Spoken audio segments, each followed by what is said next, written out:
so that they can justify changing the global economic structure to impose a world central bank.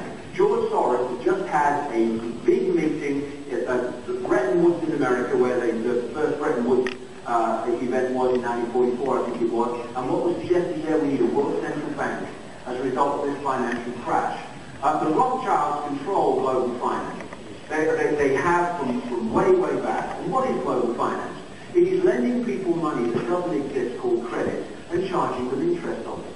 And if they can't pay back this non-existent credit that you've given to them, just figures on a screen, then you can take their wealth that does exist, their house, their land, their business, and all that stuff.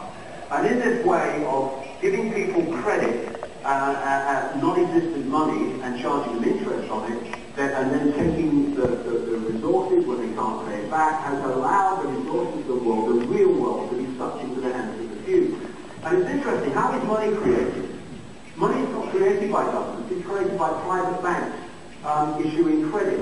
And this is why the economy comes virtually, grinding down because of what they call the credit crunch. What's the credit crunch? Banks not giving credit. So private banks control by how much credit they give, how much money is in circulation at any one time. When they put lots of money in circulation, units of exchange, by making lots of loans, then there's lots of economic activity and people have jobs and work and all that stuff. In times of boom, people tend to get in more debt. They have a bigger house, they go on holiday more often, they have a bigger car. Companies invest in more plant and machinery to meet the new demand because of all the economic activity. And then at a certain point, the banks start withdrawing the credit. They push interest rates up so people can't afford the credit. And what they're doing is taking money out of circulation. That's all they're doing.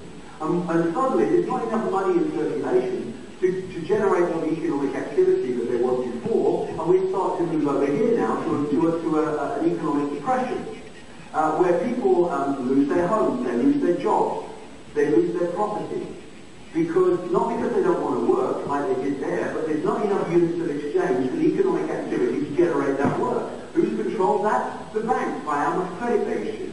And there's another thing.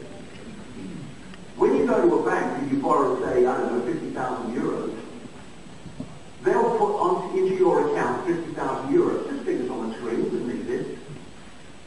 But you're not paying back 50,000 euros. You're paying back 50,000 euros plus interest.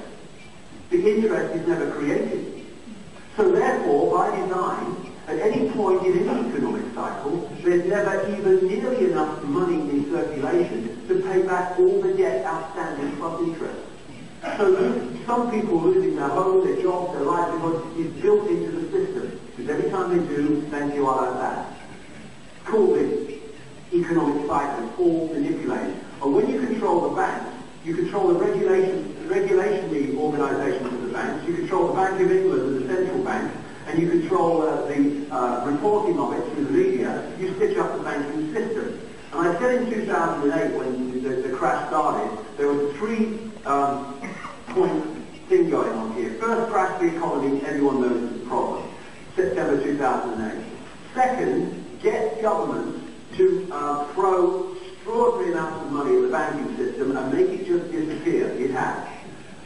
Then, three, at some point, crash the economy again on a massive scale, and so at which point governments can't respond even in the loose which way they did.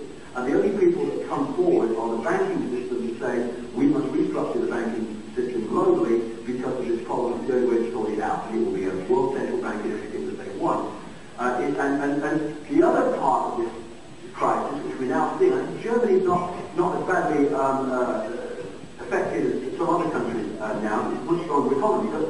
But the other thing is, when you throw all the money at the banks, governments run out of money for social programs and basic things.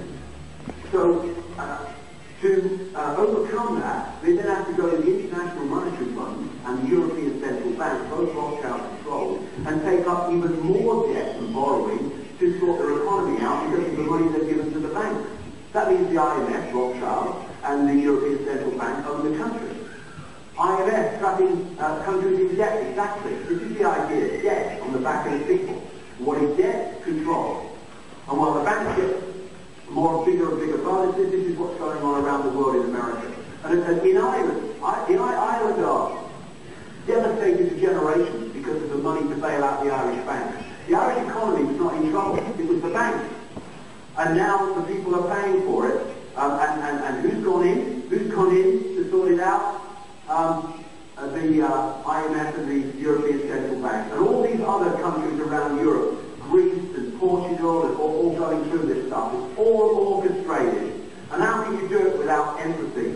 Or with empathy? You can't. And these two, Rothschild Zionists, John George Icke and Dominic Strauss-Kahn, they're the people from the IMF and the ECB who are now in effect taking over countries with debt for the Rothschilds. And this is the idea, to crash the economy. And we think economically we're challenged now. When they start orchestrating a people's revolution in Saudi Arabia, oil prices are going to go through the bloody roof. And in this period, we have to,